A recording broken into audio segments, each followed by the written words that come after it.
సినిమాయి నమః. నేను mister B. నా మాట సూటిగా ఉంటది, మ్యాటర్ క్లియర్ గా ఉంటుంది. మీరు చూస్తున్నారు మిస్టర్ బి ఛానల్. ఈ వీడియోలో మనం మాట్లాడుకుందాం తెలుసు కదా మూవీ రివ్యూ. సిద్ధు జొన్నలగడ్డ, రాశి ఖన్నా, శ్రీనిధి శెట్టి నటించిన సినిమా తెలుసు కదా. నీరజ కోన ఈ సినిమాతో దర్శకురాలుగా పరిచయం అయ్యారు. పీపుల్స్ మీడియా ఫ్యాక్టరీ ఈ సినిమాని రూపొందించింది. ఈ సినిమా మీద రిలీజ్ కు ముందు ఎలాంటి అంచనాలు ఉన్నాయి? బీభత్సమైన అంచనాలు అయితే లేవు. కానీ సిద్ధు జొన్నలగడ్డ సినిమాలో ఉన్నాడు, ఏదైనా మ్యాజిక్ ఉంటుందేమో అని ఆసక్తిగా అయితే ప్రేక్షకులు సినిమా కోసం ఎదురు చూశారు. ఈ సినిమా రిజల్ట్ ఏమిటి అనేది ఆల్మోస్ట్ అందరికీ అర్థమైపోయింది. చాలా మంది సినిమాని చూశారు, సినిమా గురించి మాట్లాడేశారు. సినిమాకి సంబంధించిన టాక్ పబ్లిక్ లో ఉంది. కానీ నా వెర్షన్ ఒకటి ఉంటుంది, దాని గురించి చెప్పడానికి ఈ వీడియో చేస్తున్నాను. తెలుసు కదా. ఈ సినిమా కథ ఏమిటి అంటే సింపుల్ కథే, పెద్ద కథ ఏమీ కాదు. ఓపెన్ గా చెప్పేస్తున్నాను, స్పాయిలర్స్ ఉంటాయి. ఎందుకంటే సినిమా రిలీజ్ అయిపోయి 2 రోజులు అవుతుంది. దీని గురించి బాగానే డిస్కషన్ నడుస్తుంది. సినిమాలో ఉన్న పాయింట్ గురించి కూడా సోషల్ మీడియాలో ఇంట్రెస్టింగ్ గానే డిస్కషన్ నడుస్తుంది. సో ఓపెన్ గా మాట్లాడతాను. ఎవరికైనా నచ్చకపోతే ఇక్కడ ఆగిపోండి. స్టోరీ పాయింట్ ఏమిటి అంటే హీరోకి పెళ్ళైంది, కానీ పిల్లలు పుట్టే అవకాశం లేదు. అందుకని సరోగసి ట్రై చేద్దాం అనుకున్నారు. వాళ్ళకి సరైన పర్సన్ దొరకలేదు. చివరికి ఎవరైతే డాక్టర్ వీళ్ళకి సరోగసి గురించి రిఫర్ చేశారో ఆ డాక్టరే ముందుకు వచ్చింది, నేనే బిడ్డను కనిపెడతాను అని. ఇంతకీ ఆ అమ్మాయి ఎవరు అంటే హీరో పేరు వరుణ్, అతని ఎక్స్ గర్ల్ ఫ్రెండ్. అంతే, ఇదే కదా. హీరోకి పెళ్లి చేసుకున్న వారితో పిల్లలు కనే అవకాశం లేదు. ఎక్స్ గర్ల్ ఫ్రెండ్ వచ్చే బిడ్డను కనిపెట్టింది. అంతే కదా, సింపుల్ గా. ఈ కథ గురించి రకరకాల డిస్కషన్స్ నడుస్తున్నాయి. నేను ఈ సినిమాని 2 రకాలుగా అనలైజ్ చేయబోతున్నాను. 2 పాయింట్ ఆఫ్ వ్యూస్ లో అనలైజ్ చేయబోతున్నాను. ఒక పాయింట్ ఆఫ్ వ్యూ ఏమిటి అంటే మెచ్యూరిటీకి ఇంటెలెక్చువలిజం కి తేడా ఉంటుంది. ఎక్కువ మంది ఇంటెలెక్చువల్స్ ఉంటారు, చాలా కొద్ది మంది మాత్రమే ఇంటెలెక్చువల్స్ ఉంటారు. మెచ్యూరిటీ అందరికీ ఉంటుంది. అనుభవాన్ని బట్టి ప్రతి ఒక్కరు పరిణితి చెందుతారు. అది జీవితంలో ఖచ్చితంగా జరిగే రూల్. సో మెచ్యూరిటీతో ఏ కథని చెప్పినా అందరూ అర్థం చేసుకుంటారు. మెచ్యూరిటీ అవసరం కూడా. కానీ ఇంటెలెక్చువలిజం ఉంది చూడండి, దాంతోనే ప్రాబ్లం. ఇంటెలెక్చువలిజాన్ని అందరూ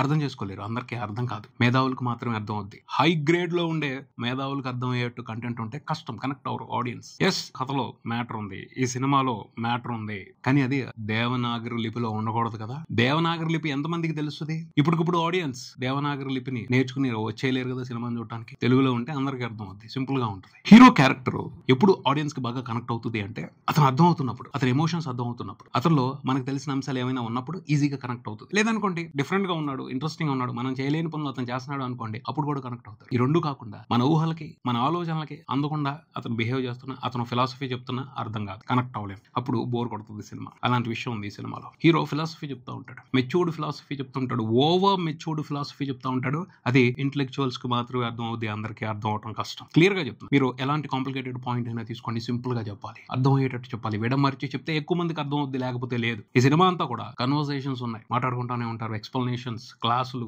ఫిలాసఫీ థియరీలు అవన్నీ ఇంట్రెస్టింగ్ గా ఉండేవేమో. ఎప్పుడు కాన్ఫ్లిక్ట్ ఇంట్రెస్టింగ్ గా ఉన్నప్పుడు, హీరో క్యారెక్టర్ లో ఏదైనా గమ్మత్తైన విశేషం ఉన్నప్పుడు, లేకపోతే ఏదైనా ఆసక్తికరమైన సంఘటన జరిగినప్పుడు దానికి సంబంధించిన ఎక్స్ప్లెనేషన్స్, కన్వర్సేషన్స్ లాంగ్ గా ఉన్నా సరే ఎంజాయ్ చేస్తారు. అంతేగాని సరైన వివరం లేకుండా, ఇంట్రెస్టింగ్ హుక్ పాయింట్స్ లేకుండా కన్వర్సేషన్స్ మీద కూర్చుని మాట్లాడుకుంటా ఉంటే బోర్ కొడుతుంది. అలా బోర్ కొట్టించే వ్యవహారాలు ఈ సినిమాలో చాలా ఉన్నాయి. బేసిక్ గా చెప్పేది ఒకటే, ఇంటెలెక్చువలిజం అనేది అన్ని కథలకి పనికిరాదు. ముఖ్యంగా family entertainers, feel good entertainers తీసేప్పుడు మెచ్యూరిటీ ఉండొచ్చు, తప్పులేదు, కానీ ఇంటెలెక్చువలిజం ఉండకూడదు. అది సినిమాని స్పాయిల్ చేస్తుంది, ఎంటర్టైన్మెంట్ ని స్పాయిల్ చేస్తుంది, కిక్ ఇవ్వదు. అదైతే ఉంది. ఒక పాయింట్ ఆఫ్ వ్యూ నుంచి అది చెప్తున్నా. ఎందుకంటే చాలా మంది ఈ సినిమాలో కథ మెచ్యూర్డ్ గా ఉంది, సిచ్యువేషన్స్ మెచ్యూర్డ్ గా ఉన్నాయి, క్యారెక్టర్స్ మెచ్యూర్డ్ గా ఉన్నాయని మాట్లాడుతున్నారు. మెచ్యూరిటీ సరిపోదు, క్లారిటీ ఉండాలి, సింప్లిసిటీ ఉండాలి, సింపుల్ గా అర్థం అవ్వాలి. అవి లేనప్పుడు, అర్థం కానప్పుడు, కాంప్లికేటెడ్ గా అనిపిస్తున్నప్పుడు కనెక్ట్ అవ్వరు. అది ఈ సినిమాలో ప్రాబ్లం అని చెప్తాను ఒక పాయింట్ ఆఫ్ వ్యూలో. ఇంకొక పాయింట్ ఆఫ్ వ్యూలో చెప్తాను, ఇది నాకు నచ్చిన పాయింట్ ఆఫ్ వ్యూ, నేను అర్థం చేసుకున్న పాయింట్ ఆఫ్ వ్యూ. ఈ సినిమాలో కాన్ఫ్లిక్టే లేదు. ఓ కథలో సమస్య లేదు, సమస్య సరిగ్గా లేదు, సీరియస్ గా లేదు, ఇంట్రెస్టింగ్ గా లేదు, స్ట్రాంగ్ గా లేదు.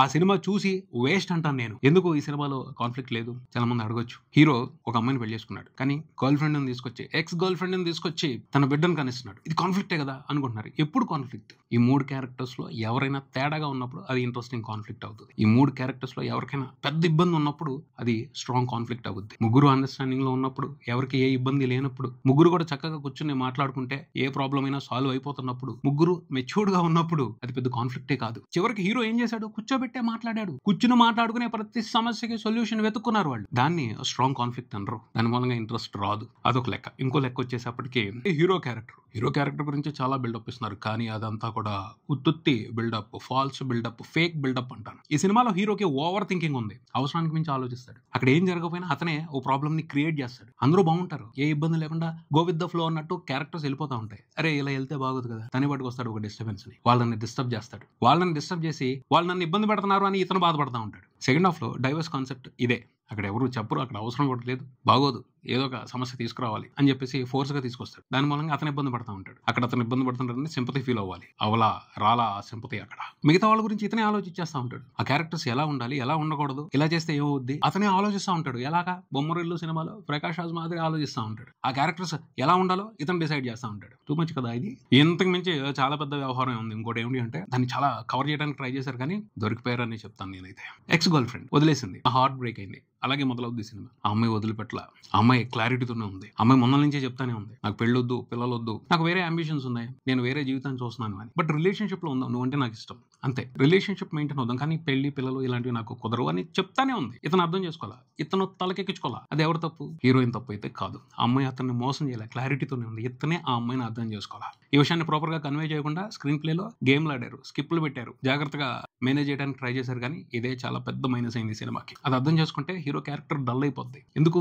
ఎక్స్ గర్ల్ ఫ్రెండ్ తిరిగి తన లైఫ్ లోకి వస్తుంది అంటే ఏం బిల్డప్ ఇస్తాడు. రివెంజ్ తీర్చుకుంటున్నాను, నా కోసం వచ్చింది, నా చుట్టూ తిరుగుద్ది, ఇలాంటి బిల్డప్ లని ఇస్తాడు. వాటిలో పస్ లేదు. ఎందుకని? ఆ అమ్మాయి అతన్ని వదిలిపెట్టి వెళ్ళాలా, ఇతను ఆ అమ్మాయిని ప్రాపర్ గా అర్థం చేసుకోవాలా. సో ఎవరక్కడ బఫూన్ అవుతుంది? హీరో క్యారెక్టరే. కానీ అలా అవ్వకూడదని మేనేజ్ చేయడానికి ట్రై చేశారు, సరిగ్గా జరగల. ఎందుకు వద్దంది ఆ అమ్మాయి? రాగా వరుణ్ ఎక్స్ గర్ల్ ఫ్రెండ్, తనకి లైఫ్ లో కొన్ని అంబిషన్స్ ఉన్నాయి. రైటర్ అవ్వాలి, రైటర్ గా తన జీవితాన్ని అలా మెయింటైన్ చేసుకోవాలి. సో అటాచ్మెంట్స్ వద్దు, అటాచ్మెంట్స్ లేని రిలేషన్షిప్ నాకు ఇష్టం అన్న మెచ్యూరిటీతో ఉంది. దానికి తగ్గట్టే అమ్మాయి క్లారిటీతోనే ఉంది. ఇతను లేడు. అర్థం చేసుకుని ఉన్నట్టయితే ఈ బాధే ఉండేది. అర్థం చేసుకోకుండా మళ్ళీ ఆ అమ్మాయి తన లైఫ్ లోకి వస్తే నేను ఏదో రివెంజ్ తెచ్చుకుంటున్నాను, ఇంకేదో చేస్తున్నాను అన్నట్టు బిల్డప్ ఇస్తాడు. అదంతా కూడా కన్విన్సింగ్ గా అనిపించలేదు. హీరో క్యారెక్టరే డౌన్ అయిపోయింది అనిపించింది నాకైతే. నాకు బాగా నచ్చిన క్యారెక్టర్ రాగా క్యారెక్టరే. ఇండివిజువల్ గా ఉంది. తను అనుకున్నట్టు జీవితంలో ఉండాలి అనుకుంది, దానికి తగ్గట్టే ఉంది. హీరో కష్టంలో ఉన్నాడు, పోయిందే ఉంది, పిల్లోని కనిచ్చేద్దాం అని వచ్చింది, చేసింది, వెళ్ళిపోయింది. క్లియర్. అక్కడ సమస్య లేదు. హీరో భార్యకి కూడా పెద్ద ఇబ్బంది లేదు. ఇతనే ఒక ఇబ్బంది తీసుకొచ్చి ఆవిడ ఇబ్బంది పడేటట్టు చేసి ఏదో మన ఎంటర్టైన్ చేయడం కోసం డ్రామాలు ఆడతారు. కానీ ఆవిడ కూడా ఈజీగా క్షమించేస్తుంది. అది కూడా హ్యాపీ లైఫ్. ముగ్గురు మెచ్యూర్డ్ పర్సన్స్, వాళ్ళ మధ్యన అసలు సమస్య లేదు. కూర్చుని మాట్లాడుకుంటే అంతా అయిపోయేది. సో సింపుల్ గా ఉన్నప్పుడు కాన్ఫ్లిక్ట్ ఇంట్రెస్ట్ ఏమొస్తుంది? డ్రామాకి అవకాశం ఎక్కడ ఉంటుంది? అది లేదు ఈ సినిమాలో. కామెడీ కూడా ఓకే, అంతేగాని సూపర్ గా ఏమీ లేదు. ఒక విషయం మాత్రం చెప్పాలి, బయటకు వచ్చేసాడు, కొత్తగా చేశాడు, ఏం రాలా. డీజే టిల్లు మేనియాలోనే ఇంకా ఉన్నాడు. డీజే టిల్లు మాదిరే హీరోయిన్ మీద రివెంజ్ తీసుకోవడానికి లేకపోతే ఫోర్స్డ్ జోకులు వేయడానికి ట్రై చేశాడు. ఇక్కడ అవకాశం లేదు. ఎందుకంటే హీరోయిన్స్ ఇద్దరు కూడా అతని కంటే మెచ్యూర్డ్ గా ఉన్నారు. టీజే టిల్లులో అంటే మోసం చేసేవాళ్ళు దొరుకుతారు, ఎప్పుడు ఇతను మోసం చేస్తున్నారు. సో అతని ఫ్రస్ట్రేషన్ మనకి ఎంటర్టైనింగ్ గా ఉంటుంది, మనం అర్థం చేసుకుంటాం, కనెక్ట్ అవుతాం. బట్ ఇక్కడ అలా కాదు కదా. అయినా సరే అలాంటి ఎంటర్టైన్మెంట్ క్రియేట్ చేయాలని ట్రై చేశాడు. అది వర్కౌట్ అవ్వలేదు, మిస్ ఫైర్ అయింది. అది సినిమాకి అసలైన ప్రాబ్లం అని చెప్పాలి. అంటే ఎంటర్టైన్మెంట్ రావాలంటే ఎవరో ఒకళ్ళ మీద రివెంజ్ తీసుకోవాలి, లేకపోతే ఎవరో ఒకళ్ళని టీజ్ చేయాలి, వాళ్ళని ఏడిపించాలి, ఇంకేదో చేయాలి. అవే కాదు, అంతకు మించి ఎంటర్టైన్మెంట్ లో వేరే మార్గాలు కూడా ఉంటాయి. ఆ ప్రయత్నం ఈ సినిమాలో చేయాలి, చేయలేదు. మెచ్యూర్డ్ రైటింగ్ లేదు, మంచి పాయింట్స్ ఉన్నాయి, మంచి క్యారెక్టర్స్ ఉన్నాయి, మంచి రైటింగ్ లేదు. డిఫరెంట్ గా ఆలోచించే, డిఫరెంట్ కాన్ఫ్లిక్ట్ ని పెట్టి డిఫరెంట్ గా డీల్ చేసినట్టయితే డిఫరెంట్ ఎక్స్పీరియన్స్ ఉండేదేమో. అవకాశం తీసుకోలేదు. అది ఈ సినిమాలో మరో పెద్ద ప్రాబ్లం అని చెప్పాలి. నాకు కామెడీగా అనిపించిన వ్యవహారం ఇంకొకటి ఉంది ఈ సినిమాలో. అదేమిటి అంటే Thaman background score. Hero character తో కనెక్ట్ అయిపోతే ఆ బ్యాక్గ్రౌండ్ స్కోర్ ఇంట్రెస్టింగ్ గా ఉంటుంది. హీరో ఎక్స్ గర్ల్ ఫ్రెండ్ మీద రివెంజ్ తీసుకుంటున్నాడు అన్నప్పుడు బిల్డప్ మ్యూజిక్ వస్తూ ఉంటుంది, స్లో మోషన్ లో పెట్టి లేపుతా ఉంటుంది బ్యాక్గ్రౌండ్ స్కోర్. నిజంగానే ఆ అమ్మాయి ఇతన్ని మోసం చేసి ఉన్నట్టయితే అప్పుడు ఆ బ్యాక్గ్రౌండ్ స్కోర్ కి, ఆ ఎలివేషన్స్ కి, ఆ బిల్డప్ కి ఓ అర్థం ఉండేది. ఆ అమ్మాయి మోసం చేయలేదు. అప్పుడు ఈ వ్యవహారం అంతా ఏమనిపిస్తుంది? సిల్లీగా అనిపిస్తుంది, నవ్వు వస్తుంది. నేనైతే ఆ మ్యాటర్ తో బాగా నవ్వుకున్నాను. That's it. తమన్ మీద జాలేసింది, అరే రాంగ్ వేలో నువ్వు బీజేఎం కొడుతున్నావు బాబు అని. ఓజీ బీట్లు కూడా పడ్డాయి కొన్నిసార్లు హీరో బిల్డప్ కి. అవసరం ఏంటి? ఏం చేస్తున్నాడు? ఎవరి మీద అతను ఆ బిల్డప్ ప్రదర్శిస్తున్నాడు?